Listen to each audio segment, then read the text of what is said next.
Question number 2 कहता है very important, लगाओ एक तो ये क्वेश्चन बहुत बार आता है बोर्ड्स के एग्जाम में, कई बार, एक बार नहीं बहुत ज्यादा बार आता है, ये बार बार रिपीट होता है, ये बोर्ड का फेवरेट क्वेश्चन समझ लो।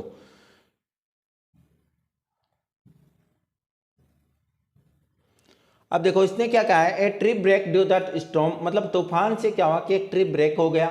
The broken part went so that the top of the tree touch the ground making and angle 30 degree. अब देखो आपके पास क्या था, कोई पेड़ था, कोई पेड़ वो सीधा पेड़ था, और सीधा पेड़ क्या हुआ, जैसे मान लो कि सीधा कोई पेड़ खड़ा था ऐसे, ठीक है, पेड़ ऐसे खड़ा हुआ था, वो क्या हुआ कि यहाँ से वो पेड़ टूट गया, तो वो क्या हुआ, टूटने के बाद में आपको पता है कि टहनियाँ से लटक जाती है, और वो क्या है ग्राउंड को टच करती है, जहाँ पे ग्राउंड को टच कर रही है वहाँ पे वो कितने डिग्री एंगल बना रही है, 30 डिग्री। कितने डिग्री, 30 डिग्री बनाते हैं शेप। देखो सबसे पहले मैं मानता हूँ कि आपके पास ये है पेड़, ठीक है,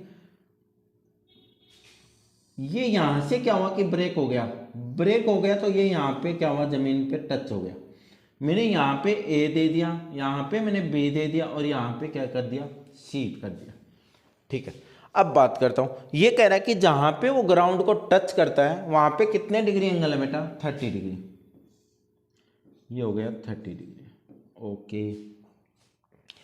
the distance between the foot, ये कह रहा है कि distance between the foot of the tree to touch the point where the top touch the ground is 8 metre, यानी ये जो पेड़ की जड़ है ना, फुट नीचे जो पेड़ का पात है उसको, और जहाँ पे वो जिस ग्राउंड पे जिस पॉइंट के ऊपर टच किया है उसकी डिस्टेंस कितनी है, 8 मीटर है, कितनी है, 8 metre, okay.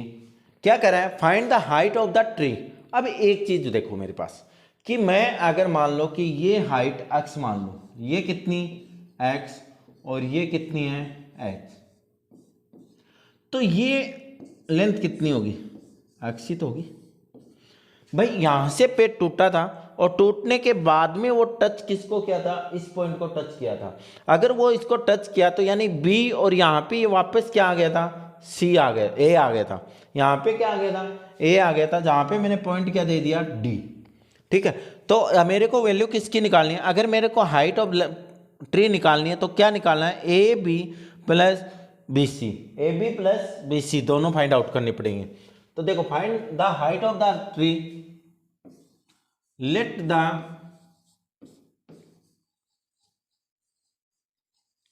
Height of tree,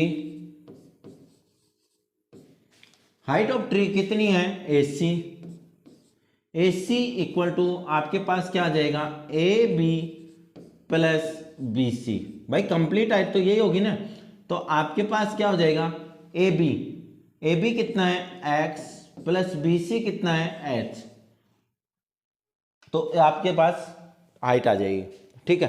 अब मैं बात करता हूं, देखो पहले मैं ट्राइंगल में मैंने क्या कहा, जो गिवन है वो देखते हैं। मेरे को P upon B, P upon B,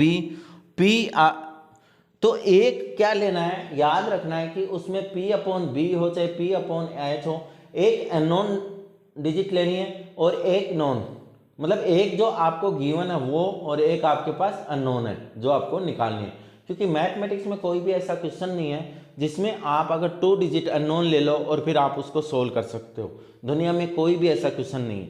आपके मैथ में हमेशा एक ही चीज़ अननोन होती है और वही आपको क्या करनी होती है, फाइंड आउट करनी होती है, ठीक है।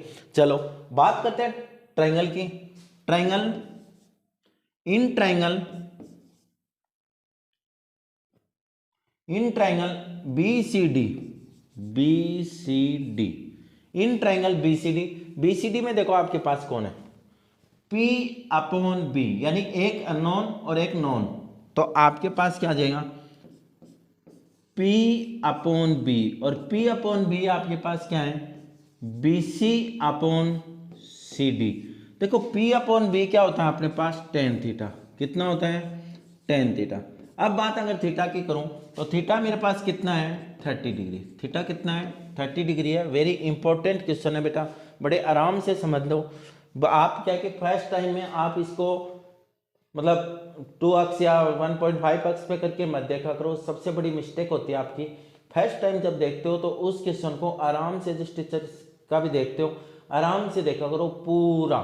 उसके बाद में पूरा देखने के बाद में दोबारा अगर रिवीजन करते हो तब आप उसको 2x या 1.75x 1.5x पे करके देख सकते हो। लेकिन आप सबसे बड़ी मिस्टेक ये करते हो कि सबसे पहले आप क्या करते हो, उस कॉन्सेप्ट को समझते ही नहीं हो और आप क्या करते हो, उसको स्पीड में जल्दी में करते हो। ऐसा कभी मत किया करो। किसी का भी देखो, ये नहीं कि मेरा ही देखो, लेकिन आपके, क्योंकि टीचर्स का क्या होता है कि ये नहीं होता कि मेरा अपना कोई प्रॉफिट हो, नहीं, मेरा ये होता है कि टारगेट के बच्चों के नंबर बनने चाहिए और वो कैसे बने वो बताना है। ये नहीं कि मेरे थ्रू बने, टीचर सभी अच्छे होते हैं, ठीक है। तो आपको क्या ध्यान में रखना है, कभी भी 1.5x या 2x पे फर्स्ट टाइम जिस भी वीडियो को देखते हो उसको कंप्लीट उसका कॉन्सेप्ट समझा करो और जिस टीचर का आपको समझ में आना उसी का देखना चाहिए, ठीक है। चलो देखो, tan आपके पास कितना है, tan 30 degree, tan 30 degree equal to BC कितना है बेटा, h है, h अपॉन 8, ठीक है। tan 30 डिग्री की वैल्यू होती है आपके पास 1/√3 इक्वल टू h अपॉन 8। तो h इक्वल टू कितना आ जाएगा, 8/√3, कितना आ गया, 8/√3। अब देखो सेकंड, भाई अक्स की वैल्यू भी तो चाहिए, h की वैल्यू ही आई अभी, तो अक्स की अगर निकालेंगे तो वही ट्राइंगल ले लेंगे, इन ट्राइंगल BCD। अब देखो नॉन कौन है मेरे पास, x है, और नॉन कौन है, एट, भाई 8 मीटर दे रखे है ना डिस्टेंस। तो देखो B/H, क्या लिख दूंगा मैं, B/H, B/H हो गया। कौन आता है B/H में, कोस थीटा, लग गया ना पता अपने आप। कोस कितने डिग्री, 30 डिग्री, कोस 30 डिग्री। B की वैल्यू कितनी है, 8, H की वैल्यू कितनी है, x, तो ये इसकी वैल्यू कितनी होती है, √3/2 इक्वल टू 8/x।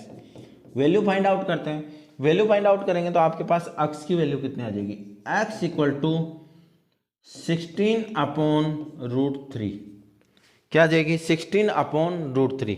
ये देखो h की वैल्यू आ गई आपके पास, ये किसकी आ गई, x की वैल्यू आ गई। अब क्या निकाल देंगे, हाइट ऑफ ट्री AC, ठीक है। तो याद रखना है कि आपके पास x की वैल्यू कितनी है, 16/√3 और इसकी वैल्यू कितनी है, 8/√3। तो नेक्स्ट करते हैं,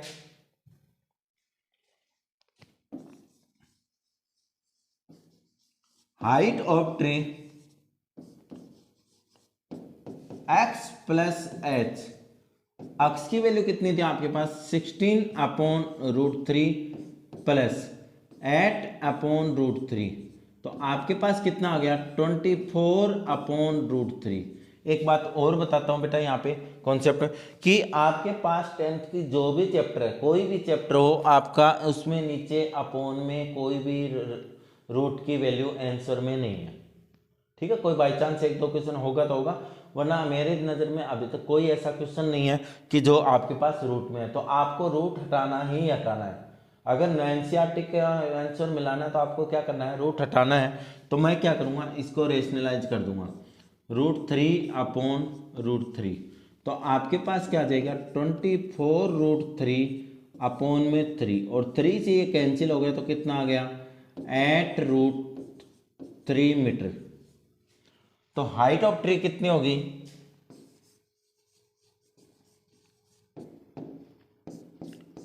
total height of tree, height of tree equal to 8√3 metre. ये आप